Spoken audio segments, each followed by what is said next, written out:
বেগম জিয়া হলেন আপসীর একজন নেত্রী, এত বড় সততা, ভালো মানুষ, ভালো একজন মা। জোরে কান সুবহানাল্লাহ।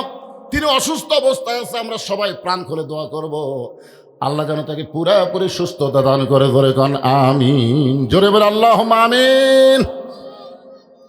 আমি জামাত ইসলামের ভাইদেরকেও বলবো, যে বিএনপি একসময় বাংলাদেশে জামাত ইসলামের নামগন্ধ ছিল না, শহীদ জিয়ার মাধ্যমে জামাত ইসলাম, ধরে কোন কথা ঠিক কিনা, খালেদা জিয়ার মাধ্যমে জামাত ইসলাম একটা প্রতিষ্ঠা পাইছে। এখন যদি সামান্য কিছু হইয়াই যায়, যদি হইয়াই যায়, হাসিনা তাড়ানোর জন্য আমরা একই আলুর বাগুড়ের মধ্যে, একই খেতার মধ্যে থাকছি, বিএনপি আর আমি। আমার মনে আছে এক সময় ঠান্ডা লাগলো, তখন বিএনপির ভাই বললো, হুজুর আপনি কম্বল গাওয়া দেন। আহ, কি মহব্বত রে, কাদের সাথে কাঁধ মিলে আমরা থাকছি। হঠাৎ কি হলো, আমরা ভাই ভাই, আমরা যদি বিচ্ছিন্ন হয়ে যাই, যে কোনো মুহূর্তে হাসিনার মতন ফ্যাসিবাদী শক্তি আবার বাংলাদেশে ঢুকতে পারে। জোরে কোন কথা ঠিক কিনা?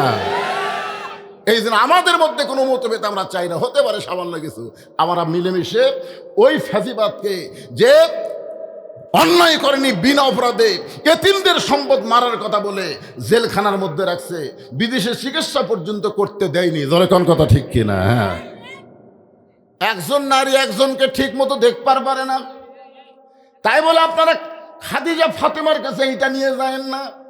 খাদিজা একটু লোভ করে বলতেছে, ইয়া রাসূলুল্লাহ, সর্বপ্রথম আমি ইসলাম গ্রহণ করেছি, সর্বপ্রথম নবীকে নবী বলে স্বীকার করেছে, তার নাম কি? কোনো মরদ মানুষ না, আগে কিন্তু মেয়ে মানুষ ইসলাম গ্রহণ করছে, আর সে মেয়েটা হলো নবীর কে? কথা কয় না। 42 বছর হচ্ছে আমার ওয়াজের বয়স, 42 বছরও একটা বারের জন্য আমার বউকে আমি যে হুজুর এ কথা বলাবার পারিনি, এখন বলতে পারিনি। একদিন 500 টাকা হাতত দিয়ে বললাম, একবার হুজুর কও 1000 টাকা, খালি হুজুর কও, আগে টাকা দেন, টাকা আবার 500 দিলাম, 1000 হলো, কও। জনগণ আপনাকে চিনে না, তাই হুজুর কও, কিন্তু আমি তো চিনি। হুজুর হয় এত সহজ নয়, দেখছেন? নিজের বইয়ের কাছে আমি হুজুর হওয়ার পারিনি, আর সর্বপ্রথম নবী হিসাবে স্বীকার করেছেন নবীর বউ। তার মানে বোঝা গেল আমাদের নবী বাহিরেও যেমন ভিতরেও তেমন। এই জন্য নিঃসন্দেহভাবে সবাইকে মানা যাবে না, একজনকেই মানতে হবে, তিনি হলেন আমাদের নবী। সুবহানাল্লাহ কন না কেন?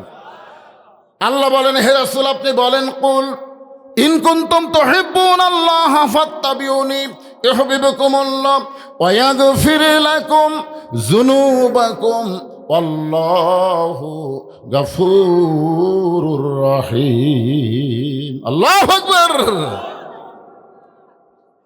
আল্লাহ নবী বলেন, খাদিজা, যেই কারণে ফাতেমাকে আল্লাহ খাতুনে জান্নাত ডিগ্রি দিয়েছে, এই কারণটা আমি নবীও জানতাম না, আল্লাহ পাক আমাকে জানাইছে। খাদিজা বলতে, হুজুর আপনি যদি জানেন তাহলে আমাকে বলেন, কোন আমলের কারণে আল্লাহ খাদিজাকে বাদ দিয়ে ফাতেমাকে জান্নাতি নারীদের নেত্রী বানাইলো, এইটা না বলা পর্যন্ত আমি আপনার হাত ছাড়ব না।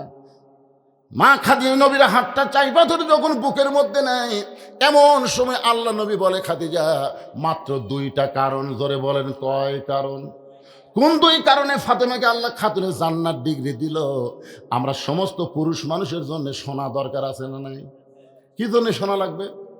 কারণ আমাদের বউগুলো যদি ভালো হয়ে যায়, বুঝলেন, আমাদের শান্তি কিন্তু বাহিরে আছে, ভিতরে নেই। দেখবেন রাস্তাঘাটে যখন ঘুরি কি শান্তি, চা খাই, পান খাই, ইটা খাই, সেটা খাই, কিন্তু যখনই বাড়িতে যাই, ওরে বাবা রে, বাড়িতে গেলেই দেখবেন মুখ বেঁকা। এমন একটা অবস্থা হয়েছে, প্রত্যেকটা পরিবারের বাহিরে শান্তি আছে, ভিতরে শান্তি নাই। ধরে কোন কথা ঠিক না? কিন্তু আজকে যে 2 কারণে আল্লাহ ফাতেমাকে খাতুনে জান্নাত ডিগ্রি দিল, এইটা যদি শুনি আমরা আমল করতে পারি, তাহলে আমাদের বাহিরেও শান্তি, ভিতরেও। কারা কারা ভিতরে শান্তি চান? আল্লাহ একটু হাত দেখেন তো দেখি। লিল্লাহে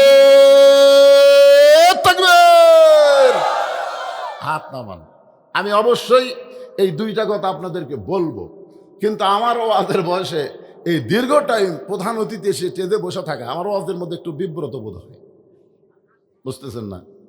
প্রধান অতিথিরা ভাষণ টাষণ দিয়ে চলে যাবি, ওই সুযোগে আমি মেরে দেবো। ধরে কোন কথা দেখেন, বিশেষ অতিথিও আছে মাশাআল্লাহ। কুন্ডু সাহেব, ও ও তো সেই, আরে চালাবই তো, চালাবো না মানে। কিন্তু ভাইজান এনারা একটু, আপনারা প্রধান অতিথি করছেন, তার একটা সম্মান নাই। ওনারা এত লম্বা কোনো বক্তব্য দিবে না, শুভেচ্ছা বক্তব্য দিবে। আজকের মাহফিলের সভাপতি আমার মামাকে ওনাদেরকে মাইক দেওয়ার জন্য অনুরোধ করতেছে।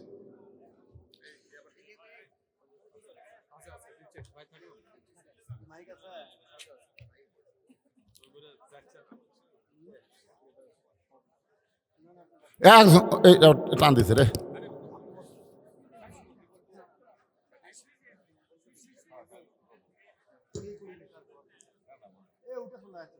আসসালামু আলাইকুম ওয়া রাহমাতুল্লাহি ওয়া বারাকাতুহু। একটু দয়া করে বসবেন, যেহেতু প্রধান বক্তা তার মূল্যবান কথা আলোচনা করতেছিলেন, এখানে আমাদের প্রধানমন্ত্রী বিশ্ববিদ্যালয় আসছে, তারা সম্মানিত, খুব অল্প সময়ের জন্য তারা কথা বলবে। আর যেহেতু এশার নামাজ সমাগত, আমরা এশার নামাজটা পড়ে আমি যথাযথ নিয়ম মতো, বুঝতেছেন তো, ভয় করার মতো কয়টা কথা বললাম। এখন আপনারা বলেন 60 বছর পর্যন্ত ঘুষের চাকরি করছে, কিসের চাকরি?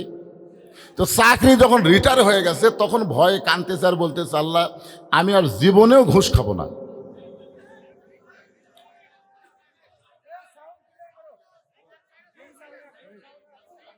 দেখো দেখো সবাই একটু জিকির করেন, দেখা যাক সবার সামনে আগেকার মতো হয়ে যাক।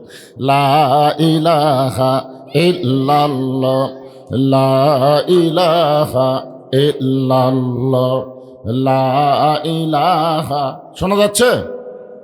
লা ইলাহা ইল্লাল্লাহু মুহাম্মাদুর রাসূলুল্লাহ সাল্লাল্লাহু আলাইহি ওয়াসাল্লাম। এই মাইক অপারেটর ভাই, আপনার মাথার তো টুপি দেখা যাচ্ছে, তাই না? নামাজ পড়ছেন তো মাগরিবের? এটা আমি পড়েনি।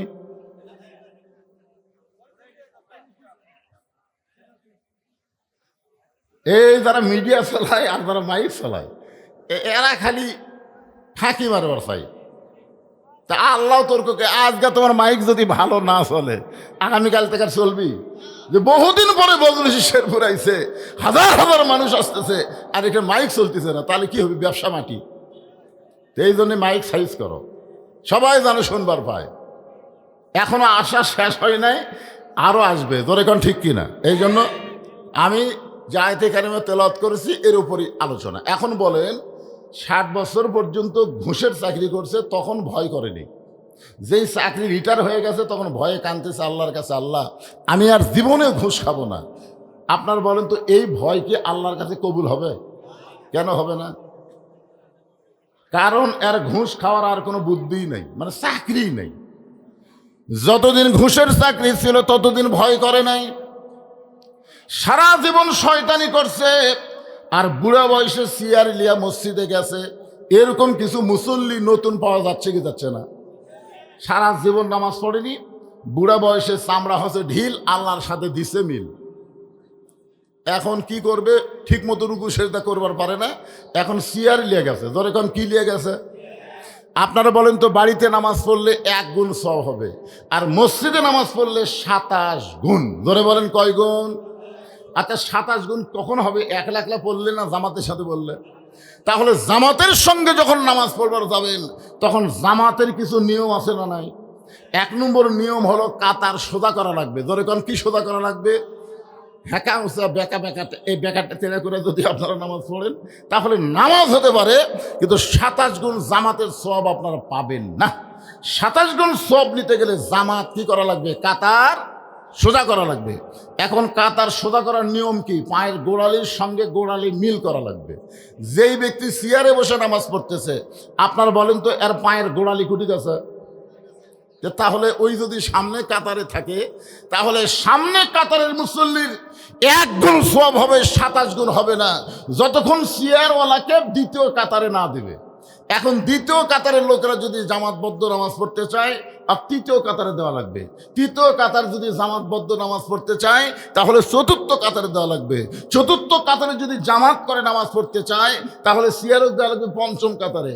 পঞ্চম কাতার যদি জামাতবদ্ধ নামাজ পড়বার চায়, তাকায় দেখতে মসজিদে আর কোনো কাতারই নেই, তখন বার করে বারান্দার দেওয়া লাগবে। জোরে করে কোথায় দেওয়া লাগবে? কারণ কোনো সিয়ারওয়ালাকে নিয়ে কাতার সোজা করা যাবে না।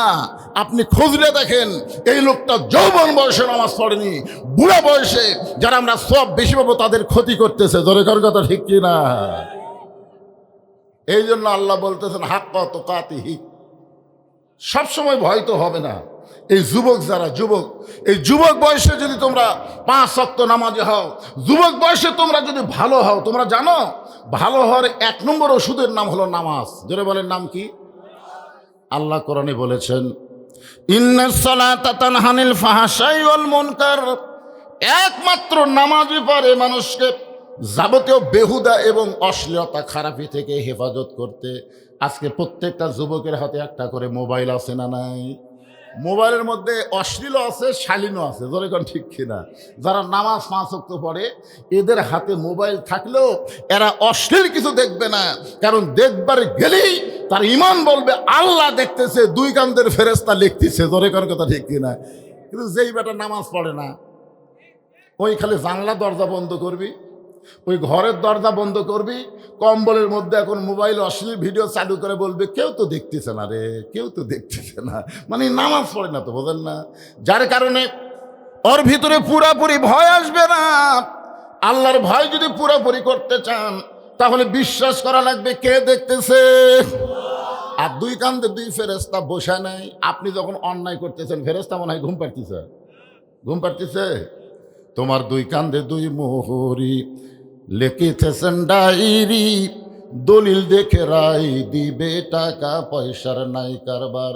কিরামান কাতিবিনা ইয়ালামুনা মা তাফআলুন। হাসরের ময়দানে আল্লাহ প্রত্যেকটা বান্দা বান্দিকে তার সামনে দাঁড় করায় বলবে, তোমার শৈশবকালের কোনো হিসাব দেওয়া লাগবে না, তোমার বুড়াকালের কোনো হিসাব দেওয়া লাগবে না। মানে চামড়া ঢিল আল্লাহর সাথে ঢিলা মিল, ওই সময়ের হিসাবই আল্লাহ নেবে না। বুড়া বয়সে যারা নামাজ ধরছেন, আপনাকে হিসাব নাই। বিনা হিসাবে আপনারা কোথায় যাবেন? না, যারা বুড়া এই বুড়া তুড়া ভাঙ্গা তুড়ে ঠিক মতো রুকু সেজদা করবার পারে না, আমি তাদের কথা বলতেছি। বলবে তোমার শৈশবকালের কোনো হিসাব লাগবে না, বুড়াকালের কোনো হিসাব আমি আল্লাহ চাই না, খালি যৌবনের হিসাব দিয়ে জান্নাতত যাও। এখন হাক্কা তুকাতিহি রে যুবকেরা, আজকের এই মাহফিলে যারা বসে আছে তাদেরকে লক্ষ্য করে বলতেছি, আল্লাহ বলেছেন ফালিয়াবুদু রব্ব হাযাল বাইত আল্লাযী আত'আমাহুম মিন জু'ইন ওয়া আমানাহুম মিন খাউফ। ওই ঘরের মালিকের যদি তোমরা গোলামি করো, ওই ঘর মানে কোন ঘর? কাবা ঘর, আল্লাহর ঘর, ঠিক কিনা বলেন? কাবা ঘর কার ঘর? ওই ঘরের মালিকের যদি তোমরা গোলামি করো। রে যুবকেরা, তোমরা চিন্তা করো, চাকরি নাই, বাকরি নাই, ব্যবসা নাই, বাণিজ্য নাই, আমাদের রিজেকের ব্যবস্থা কে করবে? আল্লাহ বলেছেন ওই ঘরের মালিকের যদি তোমরা গোলামি করো, আমি আল্লাহ তোমাদের রিজেকের কোনো পেরেশানি রাখবো না। যৌবন বয়সে যদি আল্লাহ রিজেকের পেরেশানি দূর করে দেয়, বলেন তো তার আর কোনো টেনশন আছে? এরপর আল্লাহ বলতেছেন ওয়া আমানাহুম মিন খাউফ, যাবতীয় ভয় ভীতি থেকে আল্লাহ পুরোপুরি নিরাপত্তা দিয়ে দিবে। সুবহানাল্লাহ বলেন। তাই যুবকদের লক্ষ্য করে বলতেছি, হাক্কা তুকাতিহি, এই মুত্তাকির ডিগ্রি যদি অর্জন করতে চাও, তাহলে কেবলমাত্র আল্লাহকে ভয় করতে হবে। আল্লাহকে ভয় করার যে পরিবেশটা, এটা বর্তমানে আমাদের বাংলাদেশে আছে। আপনি মসজিদের সামনে কাতারে নামাজ পড়বেন, আলহামদুলিল্লাহ, জোহরের নামাজ, নিয়ত ভালো তো, কিন্তু আপনার বাড়ি থেকে মসজিদ হলো 200 গজ দূরে, প্রত্যেকটা কদমে কদমে আপনি সওয়াব পাবেন। সুবহানাল্লাহ বলেন না কেন? মসজিদ থেকে যার বাড়ি যত দূরে, তার সওয়াব তত বেশি, কারণ এই যে হাঁটে হাঁটে আসতেছে, এই হাঁটার বিনিময়ে প্রত্যেক কদমে কদমে আল্লাহ তাকে আলাদা সওয়াব দিবে। তাহলে দূরে থেকে আসা ভালো না খারাপ?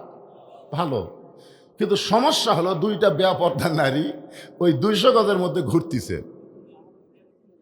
দুইটা বেপর্দা নারী, এরকম বেপর্দা নারী আছে না নাই? দুইটা বেপর্দা নারী এই 200 গজ রাস্তার মধ্যে ঘুরতেছে।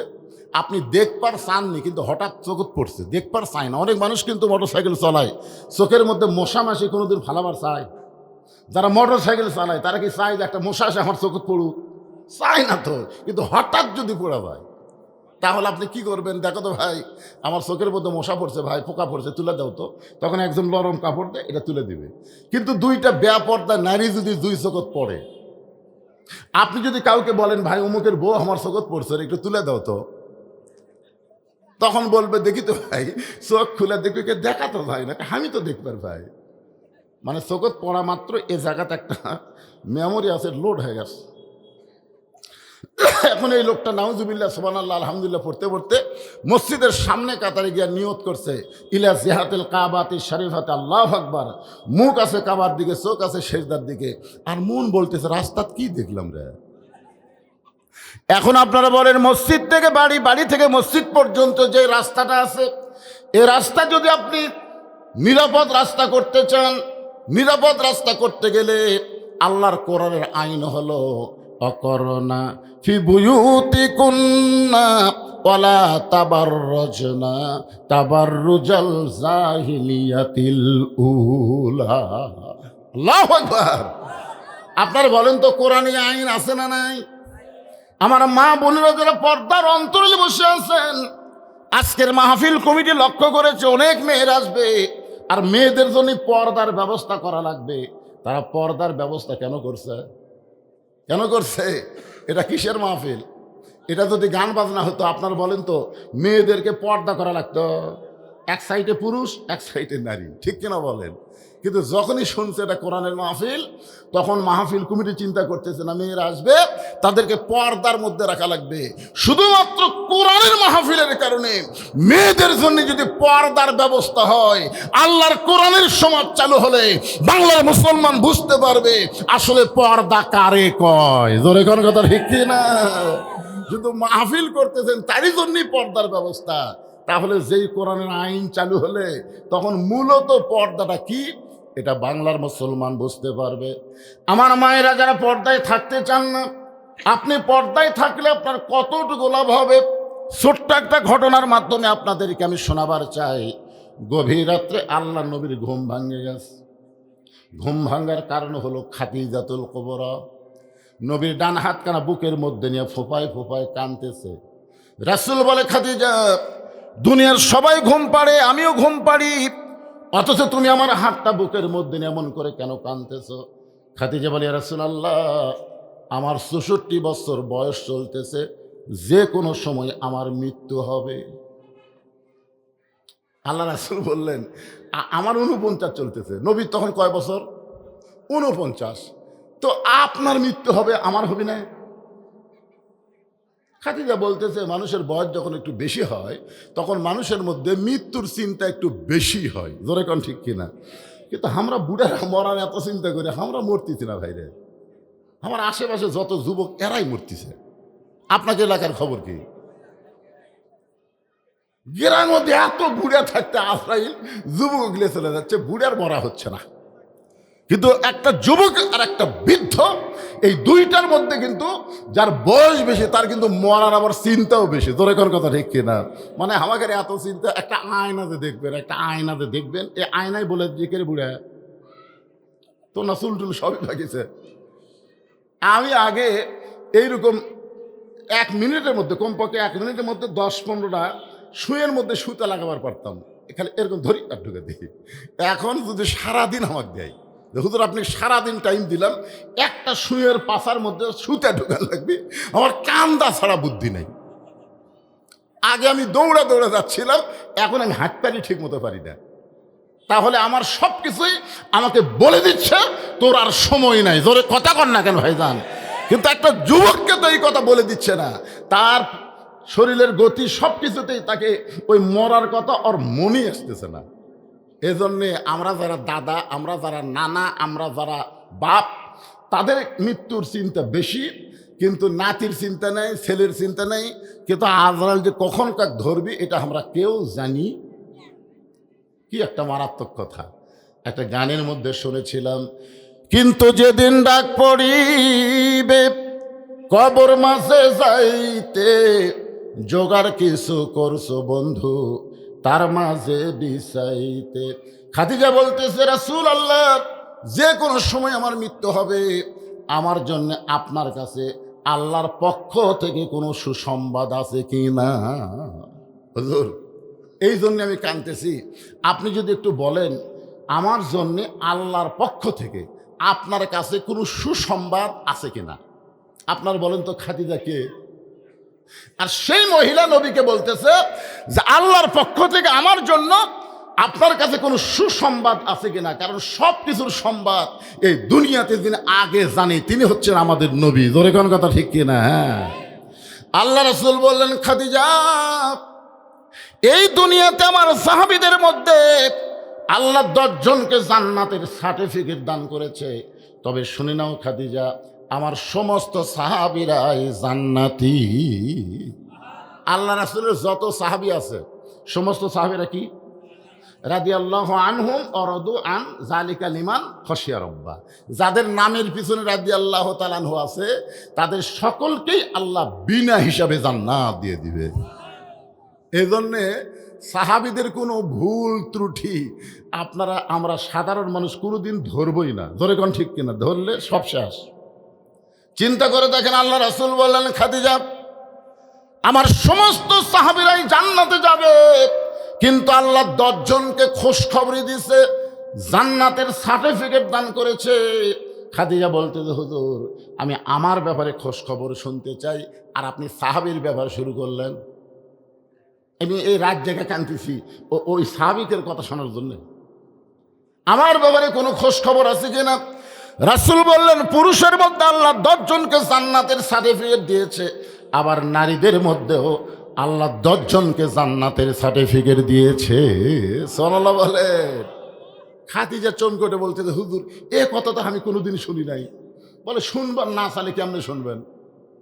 নবীর কাছে তো শুনবার চাওয়া লাগবে। জোরে কোন কথা ঠিক কিনা? শুনবারই চান নাই, আজকে শুনবার চাচ্ছেন। আজকে শোনেন, পুরুষের মধ্যে 1 নম্বর সার্টিফিকেট পাওয়া হলো আবু বকর সিদ্দিক, আর নারীদের মধ্যে 1 নম্বর হলো খাদিজাতুল কুবরা। আর কোনো টেনশন আছে? পুরুষের মধ্যে 1 নম্বর কে? আবু বকর সিদ্দিক। নারীদের মধ্যে 1 নম্বর হলো খাদিজাতুল কুবরা। আল্লাহ নবী বললেন, পুরুষের মধ্যে 2 নম্বর হলো ওমর, 3 নম্বর হলো ওসমান, 4 নম্বর আলী, 5 নম্বর আব্দুর রহমান ইবনে আওফ, 6 নম্বর জুবাইর, 7 নম্বর তালহা, 8 নম্বর সাদ ইবনে আবি ওয়াক্কাস, 9 নম্বর আবু সাইদ, আর 10 নম্বর হলো ওবাদা ইবনুল জাররাহ। এই 10 জনই হলেন আশারে মুবাশশারা। আল্লাহ রাসূল কিছুক্ষণ নবী না হয়ে, কিছুক্ষণ, সবসময় কিন্তু বইয়ের কাছে হুজুর হয়ে থাকা ঠিক না। আমি যত বড়ই হুজুর হই, আমার বইয়ের কাছে হুজুর হয়ে থাকা যাবে? কথা কন না কেন ভাই? মাঝে মধ্যে চলবে, কিন্তু সব সময়। সঙ্গে সঙ্গে আল্লাহ নবী আর নবী নাই, স্বামী হইয়া জিজ্ঞাসা করলেন, খাদিজা, পুরুষের মধ্যে আল্লাহ 2 নম্বর সার্টিফিকেট দিয়েছে হযরত উমরকে, নারীদের মধ্যে 2 নম্বর কাকে দিলে ভালো হয়? আপনি হলেন 1 নম্বর, তাহলে 2 নম্বর কে হলে ভালো হয়? মানে স্বামী হয়ে বইয়ের কাছে শুনতে চাচ্ছে আল্লাহর নবী। খাদিজা বলতেছে, হুজুর, আমার কাছে যখন শুনবার চাচ্ছেন, তাহলে নারীদের ব্যাপারে আমার তো কিছু জানা আছে। নারীরাই নারীদের ব্যাপারে ভালো জানে। তোর এখন কথা ঠিক কি না? আমি যতটুকু জানি, বুঝেছি, নারীদের মধ্যে আমার কলিজার টুকরা ফাতেমাকে আল্লাহ 2 নম্বর সার্টিফিকেট দিলেই ভালো হয়। পুরুষের মধ্যে 2 নম্বর হলো ওমর, আর নারীদের মধ্যে 2 নম্বর হয় ফাতেমা। আল্লাহ রাসূল বসে আছিলেন, এবার দাঁড়িয়ে বললেন, খাদিজা, আমার মাধ্যমে আপনার পেট থেকে আল্লাহ 4টা মেয়ে দিছে। কয়টা? আপনারা নবীর 4টা মেয়ের নাম জানেন? একটা মেয়ের নাম হলো জয়নাব, যেরকম একটা মেয়ের নাম কি? আর একটা মেয়ের নাম হলো রোকেয়া, আর একটা মেয়ের নাম হলো কুলসুমা, আর একটা মেয়ের নাম সকলেই জানেন, ফাতেমাতুজ জোহরা। আল্লাহ রাসূল বলেন, খাদিজা, আমার মাধ্যমে আল্লাহ তাআলা আপনাকে 4টা মেয়ে দান করেছে, কিন্তু আপনি ফাতেমার কথা বললেন, অন্য 3টা মেয়ের কারো নাম তো বললেন না। খাদিজা মুচকি মুচকি হেসে নবীর কপালে একটা চুমা দিয়ে বলে, নবী গো, আপনি হলেন বাবা, আপনি তো মা না। কারণ বাবা আনন্দে মাতিয়া সাগরে ভাসাইয়া সেই যে চইলা যায় খবর লয় না। মাজন ধরিয়া উদরে কতই কষ্ট করে, 10 মাস পরে পায় প্রসবের বেদনা। এমন দরদি ভবে কেউ হবে না আমার মা। মা গো, খাদিজা বলতে, হুজুর আপনি তো বাবা, আপনি ওদের পেটের মধ্যে দিয়ে চলে গেছেন, আর আপনার কোনো খবর আছে? আপনার বলেন তো, একজন পুরুষ মানুষ একটা সন্তানের জন্য কি করে? মানে আনন্দে মাতিয়া সাগরে ভাসায় উদরে দিয়ে, আর কোনো খবর আছে? মাজন ধরিয়া উদরে কতই কষ্ট করে, 10 মাস পরে পায় প্রসবের বেদনা। এই জন্য একজন নেপোলিয়ন বলেছে, তোমরা যদি ভালো একটা সন্তান চাও তাহলে ভালো একটা বাপের দরকার না, ভালো একটা মায়ের দরকার। দরকার কিসের দরকার? কথা কর না। হ্যাঁ, ইমাম গাজ্জালী এটার ব্যাখ্যা করে বলেছেন যে সন্তান যখন মায়ের পেটে আসে তখন আল্লাহ তাআলা মায়েদের একটা মাসিক ব্যারাম আছে, মাসে 3 দিন 5 দিন 7 দিন একটা ব্যারাম আছে, একটা অসুখ আছে যাকে মেয়েরা বলে মাসিক। আপনারা বলেন তো, এই অসুখ যখন শুরু হয় তখন মেয়েরা নামাজ পড়তে পারবে, রোজা রাখতে পারবে, কোরআন শরীফ পড়তে পারবে হাত দিয়ে ধরে? না, পারবে না। এই জন্যে ইমাম গাজ্জালী বলেছেন বাচ্চা পেটে আসার সঙ্গে সঙ্গে মায়েদের মাসিক ব্যারাম বন্ধ হওয়ার কারণ হলো সন্তান পেটে থাকা অবস্থায় মার যেন কোনো ইবাদতের কমতি না হয়। কারণ মায়ের ইবাদতের সাথে আল্লাহ পেটের সন্তানের একটা সম্পর্ক গড়ে তুলে দেয়। কারণ মা খালি তো সন্তান খাবার পায়, ধরে কোন কথা ঠিক কিনা? মা যদি পেটের বাচ্চা নিয়ে চুরি করে খায়, কথা খান না খান, আচার চুরি করে খাচ্ছে, বড়ি চুরি করে খাচ্ছে, এরা সব চুরি টুরি করে খাচ্ছে, মা একলাই খাচ্ছে না, এরাও মারতেছে। পেটে বাচ্চা নিয়ে মা যদি নামাজ পড়ে, সন্তান যখন 3 মাসের পর সন্তানের সুরত হয়ে যায়, 4 মাস 5 মাস যখন সন্তানের পেটে বয়স হয়েছে, মা রুকুর থেকে যখন সেজদায় যায়, এমন সময় পেটের মধ্যে বাচ্চা একটা দোমল খায়। ফেরেশতা বলে, আল্লাহ তোমার বান্দি রুকু করতেছে, সেজদা করতেছে, পেটের বাচ্চার কি কোনো কষ্ট হয় না? আল্লাহ বলে, ফেরেশতা তোমরা সাক্ষী থাকো, যেই মা পেটে বাচ্চা নিয়ে নামাজ পড়তেছে, এ মা শুধু নামাজ পড়তেছে না, পেটের বাচ্চাকেও নামাজি বানায়া দিচ্ছে। আজকে বেনামাজি হওয়ার কারণ কি জানেন? পেটে থাকা অবস্থায় নামাজি পড়ে। মা যদি খারাপ হয় পেটের বাচ্চাও খারাপ হবে, কথা কন না কেন, ঠিক কিনা বলেন? হ্যাঁ, একটা ভালো মায়ের দরকার। শেরপুরে ওয়াজ করতে আসলে পুরুষের চাইতে মেয়েরা অনেক বেশি হয়। আমার মায়েদের জন্য বলতেছে, মা একটা ছেলে আমার এসে বলতেছে, হুজুর 12 মাসের মধ্যে 11 মাস আমার খিদা কম, কিন্তু রমজান মাসে আমার খিদা বেশি। মানে 11 মাস আর খিদা খুব একটা লাগে না, কিন্তু রোজার চাঁদ উঠলে আমার খিদা বেড়া যায়। এই ব্যারাম হওয়ার কারণ কি? আমি বললাম, তোমার মা বাসা আছে? এখন আছে। তো মা কও। আমি জানতে চাইলাম আপনার কাছে, আর আপনি পাঠান মার কাছে। আরে পাগলা, মা যদি থাকে জানো রে, যা তো মায়ের কাছে গিয়ে বলতেছে, মা 11 মাস আমার খিদা কম, রমজান মাসে খিদা বেশি কেন? তখন মা বলতেছে, তোর দাদি এই সর্বনাশ করছে। কারণ তুই যখন আর পেটে আসলি ওই বছর রমজান মাসে তোর দাদি জোর করে আমাকে রোজা থাকতে দেয়নি। আমাকে বলছে, বৌমা রোজা থাকলে পেটের বাচ্চা শুকা যাবে, তাহলে তুই কি তাজা থাকার জন্যে রোজার মাসে আমি খাসি রে, আমিও খাসি, তুইও খাসি।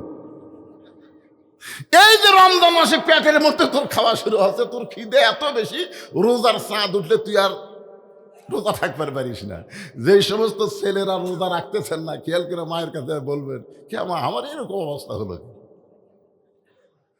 খুব মনোযোগ দিয়ে শুনবেন, একটা ভালো মায়ের দরকার আছে না নাই? দরকার আছে না নাই? খাদিজাতুল কুবরা বলে, ইয়া রাসূলুল্লাহ, আমি অন্য কোনো মেয়ের কথা না বলে সরাসরি ফাতেমার কথা বলার কারণ হলো, ফাতেমা যখন আমার পেটে ছিল আমার পেট উঁচু হয়েছে, কিন্তু আমার পেটের মধ্যে কোনো ওজন হয়নি। সুবহানাল্লাহ বলেন। আমার পেটের মধ্যে কোনো ওজন হয়নি। এই ফাতেমা যখন দুনিয়াতে ভূমিষ্ঠ হলো, আমি খাদিজা লক্ষ্য করে দেখি আমার কোনো প্রসব ব্যথা নাই, কিন্তু আমার মেয়েটা আমার পেট থেকে যখন বের হচ্ছে প্রসব ব্যথা নাই, আমি তাকায় দেখি ফাতেমা তার দুইটা হাত তার ইজ্জত ঢেকে দুনিয়াতে আইছে। আমি মা হইয়াও পর্যন্ত তার ইজ্জত দেখতে পারি নাই। আমার বিশ্বাস আল্লাহ যদি আমাকে 1 নম্বর দেয়, তাহলে আমার কলিজার টুকরো ফাতেমাকে আল্লাহ যেন 2 নম্বর সার্টিফিকেট দান করে। সঙ্গে সঙ্গে রাসূল খাদিজার কপালে একটা চুমাতে বলেন, খাদিজা তোমার চাওয়া আল্লাহ কবুল করেনি, তোমার চাওয়া আল্লাহ কবুল করে নাই।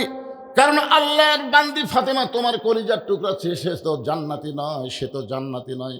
খাদিজা বলে, হুজুর আমার মেয়ে যদি জান্নাতি না হয় তাহলে আমার ফাতেমার খবর কি? রাসূল বললেন, জান্নাতি নারীদের নেত্রী। আপনারা বলেন তো, জান্নাতি আর জান্নাতি নারীদের নেত্রী, এখন হিসাব করে বলেন তো, খাদিজা বড় হলো না ফাতেমা বড় হলো? কি একটা সমস্যা। খাদিজা বলতে যে হুজুর কেউ জানে না, আপনি কছেন আমি শুনছি, কোনো সাক্ষী নাই, আপনি পাল্টা দেন, পাল্টা দেন। রাসূল বললেন, কি পাল্টাবো? বলে, আমি হব জান্নাতি নারীদের নেত্রী আর ফাতেমা হবে 1 নম্বর জান্নাতি। আল্লাহ রাসূল বলেন, খাদিজা ফাতেমা তো আপনারই মেয়ে, অসুবিধা কি? মেয়ে যদি নেত্রী হয়, মা যদি 1 নম্বর জান্নাতি হয়, অসুবিধা কোন জায়গায়? খাদিজা বলতে, হুজুর আপনি পুরুষ মানুষ তো, আপনার কাছে অসুবিধা নেই, কিন্তু নারীদের কাছে আছে। এক নারী যদি প্রধানমন্ত্রী হয়, আর এক নারীকে মিথ্যা দোষ দিয়ে অন্যায়ভাবে জেলখানায় বন্দি করে রাখছে। জোরে কোন কথা, ঠিক কথা বলেন না কেন? আজকে সে কঠিন অবস্থার মধ্যে আছে। আমাকে অনেকে বলেছে, হুজুর দেশনেত্রী বেগম খালেদা জিয়ার জন্য একটু দোয়া করবেন, আল্লাহ যেন তাকে পুরোপুরি সুস্থতা দান করে। আমরা সবাই তার জন্যে মন থেকে, অন্তর থেকে আল্লাহর কাছে দোয়া করি, আল্লাহ যেন তাকে পুরোপুরি সুস্থতা দান করে। জোরে কোন আল্লাহুম্মা আমিন। আপনারা বলেন তো, শহীদ প্রেসিডেন্ট জিয়াউর রহমান যখন বাংলাদেশে, তখন আমি মোটামুটি, আমার বুদ্ধি হয়েছিল, আমি মোটামুটি ভালো জানি। জিয়াউর রহমান সম্পর্কে আমার খুব ভালো জানা আছে। তিনি 4 বছর বাংলাদেশের রাষ্ট্রপতি ছিলেন। এই 4 বছরের মধ্যে ভুল কর্মেও তিনি কোনোদিন রাজাকার শব্দ উল্লেখ করেনি। তিনি কিন্তু স্বাধীনতার ঘোষক। ধরে কোন স্বাধীনতার কি এ কথা কন না কেন? তাহলে স্বাধীনতার ঘোষকেরই তো রাজাকারের কথা বেশি বলা দরকার। কিন্তু তিনি রাজাকার কোনো উল্লেখ না করে, বরং সেই সময়ের বড় রাজাকার সাজিদুর রহমানকে তিনি প্রধানমন্ত্রী বানালেন। কারণ তিনি চান যে আমাদের মধ্যে কোনো গণ্ডগোল না থাক। জোরে কোন কথা, ঠিক কিনা? এরপরে বেগম জিয়া যখন 91 সালে প্রধানমন্ত্রী হলেন, তখন প্রেসিডেন্টের নাম কি আমি তো ভালো জানি, আমার মামাও জানে। আব্দুর রহমান বিশ্বাস কি মুক্তিযোদ্ধা। কথা বল না কেন? মুক্তিযোদ্ধা। এখন খালেদা জিয়া, শহীদ জিয়ার সন্তান তারেক জিয়া এ পর্যন্ত যতবার অনলাইনে ভাষণ দিয়েছে, একটা বাড়ির জন্য রাজাকার শব্দ উল্লেখ করেনি। জোরে কোন কথা, ঠিক কিনা? এত কতগুলো ভূমিফুর নেতাবার আছে, কথায় কথায় রাজাকার। এই মুহূর্তে বাংলা সার আমার পর্যন্ত বলে। আমি বললাম, কথা ঠিক আছে, আমি পাকিস্তানি আমি জন্ম নিয়েছি। কারণ আমার যখন জন্ম হচ্ছে তখন বাংলাদেশ ছিল না, তো পুরো পাকিস্তান। আপনারা কারণ অনেকের কিন্তু জন্ম পুরো পাকিস্তানে না। এই বাংলাদেশ হওয়ার পরে কয়জনের জন্ম হচ্ছে? যারা বাংলাদেশ হওয়ার পরে জন্ম হচ্ছে, এরা স্বাধীনতার কি বোঝে? এই কথা প্রসঙ্গে আসলো তাই বললাম। বেগম জিয়া হলেন আপসীর একজন নেত্রী, এত বড় সততা, ভালো মানুষ, ভালো একজন মা। জোরে কোন সুবহানাল্লাহ। তিনি অসুস্থ অবস্থায় আছে, আমরা সবাই প্রাণ খুলে দোয়া করব, আল্লাহ যেন তাকে পুরোপুরি সুস্থতা দান করে। জোরে কোন আমিন। জোরে বলে আল্লাহুম্মা আমিন। আমি জামাত ইসলামের ভাইদেরকেও বলবো, যে বিএনপি একসময় বাংলাদেশে জামাত ইসলামের নামগন্ধ ছিল না, শহীদ জিয়ার মাধ্যমে জামাত ইসলাম, জোরে কোন কথা, ঠিক কিনা? খালেদা জিয়ার মাধ্যমে জামাত ইসলাম একটা প্রতিষ্ঠা পাইছে। এখন যদি সামান্য কিছু হয়েই যায়, যদি হয়েই যায়, হাসিনা তাড়ানোর জন্য আমরা একই আলুর বাগুড়ের মধ্যে, একই খেতার মধ্যে থাকছি, বিএনপি আর আমি। আমার মনে আছে এক সময় ঠান্ডা লাগলো, তখন বিএনপির ভাই বললো, হুজুর আপনি কম্বল গাওয়াত দেন। কি মহব্বত রে, কাদের সাথে কাঁধ মিলে আমরা থাকছি। হঠাৎ কি হলো? আমরা ভাই ভাই, আমরা যদি বিচ্ছিন্ন হয়ে যাই, যে কোনো মুহূর্তে হাসিনার মতন ফ্যাসিবাদী শক্তি আবার বাংলাদেশে ঢুকতে পারে। জোরে কোন কথা, ঠিক কিনা? এই জন্য আমাদের মধ্যে কোনো মতভেদ আমরা চাই না, হতে পারে সামান্য কিছু, আমরা মিলেমিশে ওই ফ্যাসিবাদকে যে অন্যায় করেনি বিনা অপরাধে এতিমদের সম্পদ মারার কথা বলে জেলখানার মধ্যে রাখছে, বিদেশে চিকিৎসা পর্যন্ত করতে দেয়নি, ধরে কোন কথা ঠিক কিনা? হ্যাঁ, একজন নারী একজনকে ঠিক মতো দেখতে পারে না, তাই বলে আপনারা খাদিজা ফাতেমার কাছে এটা নিয়ে যায়েন না। খাদিজা একটু লোভ করে বলতেছে, ইয়া রাসূলুল্লাহ, সর্বপ্রথম আমি ইসলাম গ্রহণ করেছি, সর্বপ্রথম নবীকে নবী বলে স্বীকার করেছে, তার নাম কি? কোনো মরদ মানুষ না, আগে কিন্তু মেয়ে মানুষ ইসলাম গ্রহণ করছে, আর সে মেয়েটা হলো নবীর কে? কথা কয় না। 42 বছর হচ্ছে আমার ওয়াজের বয়স, 42 বছরও একটা বারের জন্য আমার বউকে আমি যে হুজুর এ কথা বলাবার পারিনি, এখন বলতে পারিনি। একদিন 500 টাকা হাতত দিয়ে বললাম, একবার হুজুর কও 1000 টাকা, খালি হুজুর কও, আগে টাকা দেন, টাকা আবার 500 দিলাম, 1000 হলো, কও। এই জনগণ আপনাকে চিনে না তাই হুজুর কও, কিন্তু আমি তো চিনি।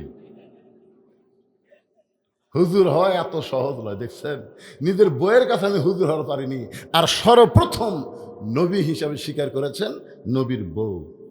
তার মানে বোঝা গেল আমাদের নবী বাহিরেও যেমন ভিতরেও তেমন। এই জন্য নিঃসন্দেহভাবে সবাইকে মানা যাবে না, একজনকেই মানতে হবে, তিনি হলেন আমাদের নবী।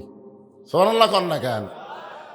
আল্লাহ বলেন, হে রাসূল আপনি বলেন, কুল ইন কুনতুম তুহিব্বুনাল্লাহ ফাত্তাবিউনি ইউহিব্বুকুমুল্লাহ ওয়া ইয়াগফির লাকুম যুনুবাকুম আল্লাহু গফুরুর রহিম। আল্লাহু আকবার। আল্লাহ নবী বলেন, খাদিজা, যেই কারণে ফাতেমাকে আল্লাহ খাতুনে জান্নাত ডিগ্রি দিয়েছে, এই কারণটা আমি নবীও জানতাম না, আল্লাহ পাক আমাকে জানাইছে। খাদিজা বলতে, হুজুর আপনি যদি জানেন তাহলে আমাকে বলেন কোন আমলের কারণে আল্লাহ খাদিজাকে বাদ দিয়ে ফাতেমাকে জান্নাতি নারীদের নেত্রী বানাইলো, এইটা না বলা পর্যন্ত আমি আপনার হাত ছাড়ব না। মা খাদিজা নবীর হাতটা চাইবা ধরে যখন বুকের মধ্যে নেয়, এমন সময় আল্লাহ নবী বলে, খাদিজা মাত্র 2টা কারণ। ধরে বলেন কয় কারণ? কোন 2 কারণে ফাতেমাকে আল্লাহ খাতুনে জান্নাত ডিগ্রি দিল? আমরা সমস্ত পুরুষ মানুষের জন্য সোনা দরকার আছে না নাই? কি জন্য সোনা লাগবে? কারণ আমাদের বউগুলো যদি ভালো হয়ে যায়, বুঝলেন, আমাদের শান্তি কিন্তু বাহিরে আছে, ভিতরে নেই। দেখবেন রাস্তাঘাটে যখন ঘুরি কি শান্তি, চা খাই, পান খাই, ইটা খাই, সেটা খাই, কিন্তু যখনই বাড়িতে যাই, ওরে বাবা রে, বাড়িতে গেলেই দেখবেন মুখ বেঁকা। এমন একটা অবস্থা হয়েছে, প্রত্যেকটা পরিবারের বাহিরে শান্তি আছে, ভিতরে শান্তি নাই। ধরে কোন কথা ঠিক না? কিন্তু আজকে যে 2 কারণে আল্লাহ ফাতেমাকে খাতুনে জান্নাত ডিগ্রি দিল, এইটা যদি শুনে আমরা আমল করতে পারি, তাহলে আমাদের বাহিরেও শান্তি, ভিতরেও। কারা কারা ভিতরে শান্তি চান? আল্লাহকে একটু হাত দেখেন তো দেখি। লিল্লাহে তাকবীর। হাত নামান। আমি অবশ্যই এই 2টা কথা আপনাদেরকে বলবো, কিন্তু আমার ওয়াজের বয়সে এই দীর্ঘ টাইম প্রধান অতিথি এসে স্টেজে বসে থাকা, আমার ওয়াজের মধ্যে একটু বিব্রত বোধ হয়, বুঝতেছেন না? প্রধান অতিথিরা ভাষণ টাষণ দিয়ে চলে যাবি, ওই সুযোগে আমি মেরে দেবো। ধরে কোন কথা দেখেন, বিশেষ অতিথিও আছে মাশাআল্লাহ। কুন্ডু সাহেব, ও তো সেই, আরে চালাবই তো, চালাবো না মানে? কিন্তু ভাইজান এনারা একটু, আপনারা প্রধান অতিথি করছেন, তার একটা সম্মান নাই। ওনারা এত লম্বা কোনো বক্তব্য দেবে না, শুভেচ্ছা বক্তব্য দেবে। আজকের মাহফিলের সভাপতি আমার মামাকে ওনাদেরকে মাইক দেওয়ার জন্য অনুরোধ করতেছে।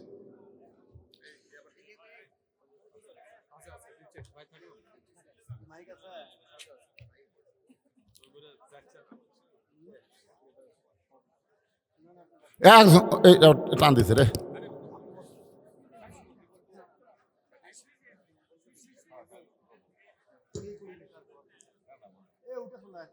আসসালামু আলাইকুম ওয়া রাহমাতুল্লাহি ওয়া বারাকাতুহু। একটু দয়া করে বসবেন, যেহেতু প্রধান বক্তা তার মূল্যবান কথা আলোচনা করতেছিলেন, এখানে আমাদের প্রধান বিশ্ববিদ্যালয় আসছে, তারা সম্মানিত, খুব অল্প সময়ের জন্য তারা কথা বলবে। আর যেহেতু ঈশার নামাজ সমাগত, আমরা এসে আসতে ঠিক পরে আছে? সাল্লাল্লাহু আলাইহি ওয়াসাল্লাম আল্লাহ নবী বললেন, খাদিজা আমি আপনাকে দুইটা প্রশ্ন করব। কয়টা? এক নম্বর প্রশ্ন হলো, কত বছর বয়সে আপনি ঈমান গ্রহণ করেছেন? খাদিজা বলতেছে, ইয়া রাসূলুল্লাহ, আমি যখন ঈমান গ্রহণ করেছি তখন আমার বয়স হলো 55 বছর। আল্লাহ রাসূল বলে, খাদিজা ঈমান গ্রহণ করার আগে আপনি কি ছিলেন? খাদিজা বলতেছে, ইয়া রাসূলুল্লাহ, ঈমান গ্রহণ করার আগে আমি কাফের ছিলাম। আল্লাহ নবী বলেন, খাদিজা আপনার হায়াতের জিন্দেগির 55 বছর আপনি কুফরে হালে কাটাইছেন। এখন বলেন আপনার পেটের মেয়ে ফাতেমা কত বছর বয়স ঈমান গ্রহণ করেছে? খাদিজা বলতেছে, নবী গো, আমার ফাতেমা জান্নাতি হয়ে জন্মগ্রহণ করেছে। সুবহানাল্লাহ বলেন। আল্লাহ রাসূল বললেন, খাদিজা এক নম্বরে আপনি ঠকে গেলেন। এক নম্বরে আপনি কি হলেন? জিতলেন না ঠকে গেলেন? আর একটা প্রশ্ন আমি রাসূল আপনাকে করতে চাই।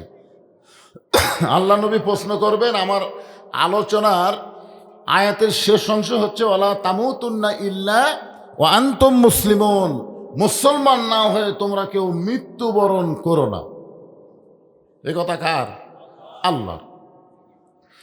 তো আমরা এখানে যারা আছি আমরা সবাই মুসলমান।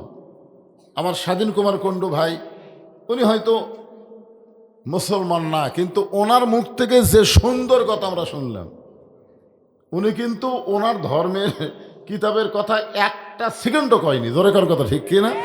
উনি শুধু কোরআনের কথা বলেছেন। তার মানে বোঝা গেল কোরআন শুধু মুসলমানের না, কোরআন হলো সব মানুষের জন্য। জোরে কার ঠিক কিনা? কিন্তু সমস্যা হলো হেদায়েত সবাইকে দিবে না। এই জায়গাতে আল্লাহ ক্যাপাসিটি করে বললেন, হুদাল্লিল মুত্তাকিন, কেবলমাত্র মুত্তাকি যারা হবে তাদেরকে আল্লাহর এই কোরআন হেদায়েত দেবে। আমি সেই কোরআনের মাহফিল, আমার মামা ভাষণ শেষ করার আগে একটা গুরুত্বপূর্ণ কথা বলেছে, এই মাদ্রাসা চলে সরকারি টাকায় না আপনাদের দানের টাকায়? এই মাদ্রাসায় প্রতি মাসে কয় বস্তা চাল লাগে বললো? 12 বস্তা। মাসে 12 বস্তা চাল লাগে এই ছাত্রদের জন্যে। মাসে 12 বস্তা চাল লাগে। প্রতি মাসে না, বছরে 1 বস্তা করে চাল এই মাদ্রাসাত দিবেন। এটা 25 কেজি না 50 কেজি বস্তা, তো এখন 10 কেজিরও আছে। আমরা কত কেজি ধরো?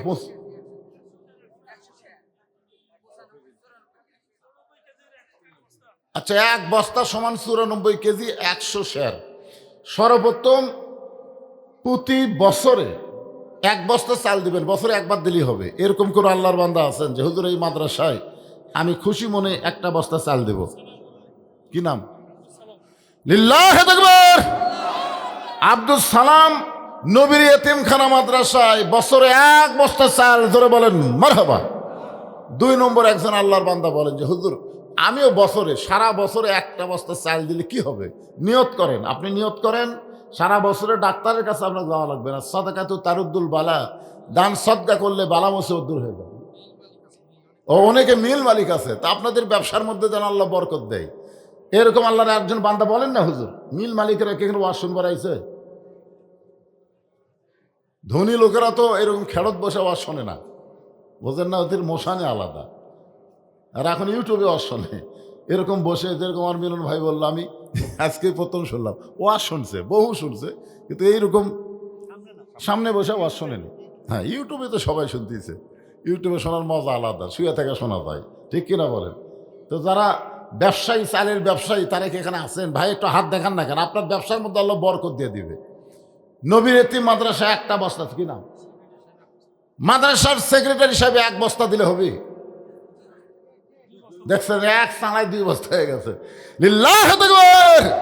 মাদ্রাসার সেক্রেটারি যদি 2 বস্তা দেয়, মাদ্রাসার সভাপতি মামা কয় বস্তা দিবে? লিল্লাহে তাকবীর। আজকের মাহফিলের সভাপতি, মাদ্রাসার সভাপতি 5 বস্তা চাউল, ধরে বলেন মারহাবা।